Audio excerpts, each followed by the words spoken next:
Happy New Year, Pilgrim family. Monday prayer will be led by Pastor Mackey on January 17th.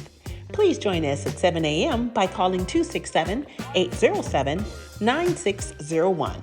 The access code is 615-991-pound. Bishop Alexis Thomas's Fresh Rain Conference Centennial Edition will take place January 21st at 6 o'clock p.m. Dr. Curran Lee from Berean Christian Church in Stone Mountain, Georgia, will be our lecturer. Dr. E. Dewey Smith from the House of Hope Atlanta will serve as our preacher. And the recipient of multiple Stellar Award nominations, Miranda Curtis, will be our guest psalmist. You think that's it? But wait, there's more. On that Sunday, January 23rd, Dr. Marcus D. Cosby from the Wheeler Avenue Church in Houston will be our preacher for both services. It's going to be transformational. We're looking forward to seeing you there. And don't forget, this week we'll fast from all fried food, bread, junk food, and alcohol as we prepare our mind and body for fresh rain. Join us here at Pilgrim Rest for the documentary film viewing of Shared Legacies, the African American Jewish Civil Rights Alliance, on Wednesday at 6 o'clock p.m., hosted by the Arizona Jewish Historical Society. The modern alliance between African Americans and Jewish Americans dates back to the NAACP founding in 1909. Since then, both groups have endured segregation and racism, from the codified bigotry of Southern Jim Crow laws to blatant bias in real estate, employment, higher education, and politics. There's an African proverb that says if the lions don't tell their stories, the hunters will get all the credit.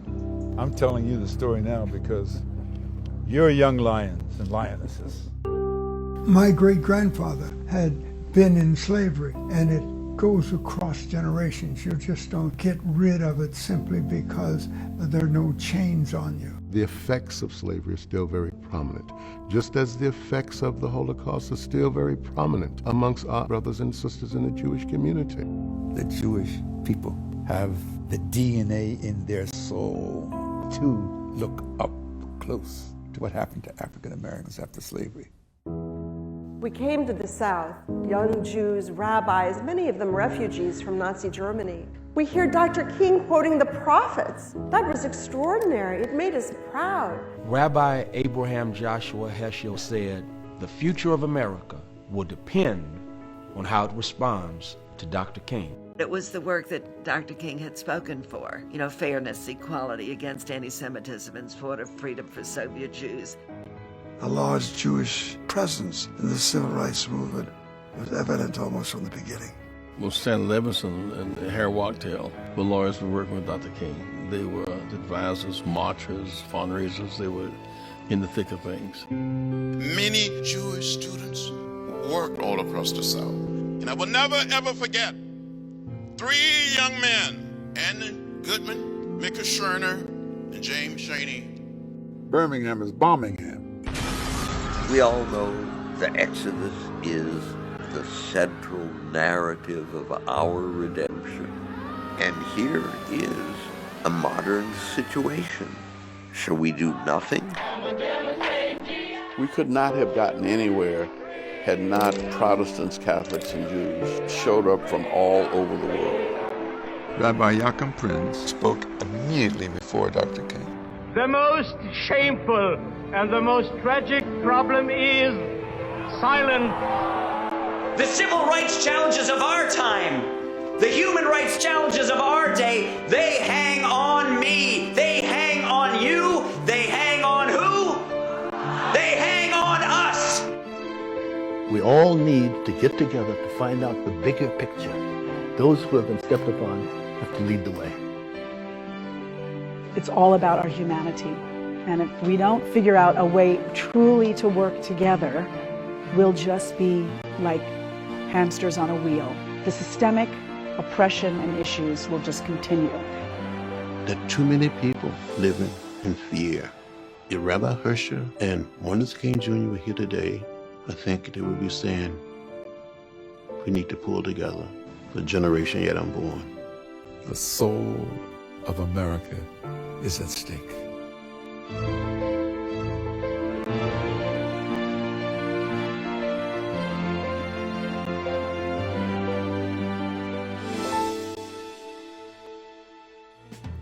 See you there.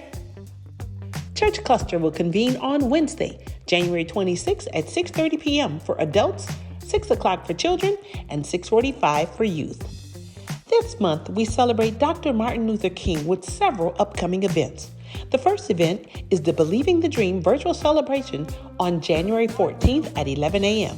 Please visit youtube.com/City of Phoenix AZ for details. Special congratulations are in order for Elder Richard Yarbo, who is a Living the Dream Award recipient this year. This award goes out to a person who exemplifies the characteristics of justice, scholarship, sharing of self, human and civil rights, and advocacy of peace, with a recognizable sense of civic awareness and public service. Thanks, Elder Yarbo, for being all of that. On January 16th at 6 o'clock p.m., we will host the Martin Luther King Candlelight Service at Pilgrim Rest. Doors open at 5:30 p.m. Monday, January 17th, the march begins here at Pilgrim Rest at 9 o'clock a.m., and the festival continues all the way to Margaret T. Hunt's Park, located at 67 West Culver Street in Phoenix. And the culmination of events will be on January 17th at 3 o'clock p.m., where Pastor Mackey will be a guest speaker at the Celebrating the Dream Community Celebration at 1624 East Broadway Street in Phoenix. See you there. The City of Phoenix Volunteer Income Tax Assistance Program is looking for volunteers to help low to limited income taxpayers file their taxes. No tax preparation experience is necessary. VITA volunteers will receive free training. Learn new skills while helping others. You can register and train online, but the completion of taxes will be done on the PRBC campus. If interested in volunteering, please visit phoenix.gov/EITC for more information.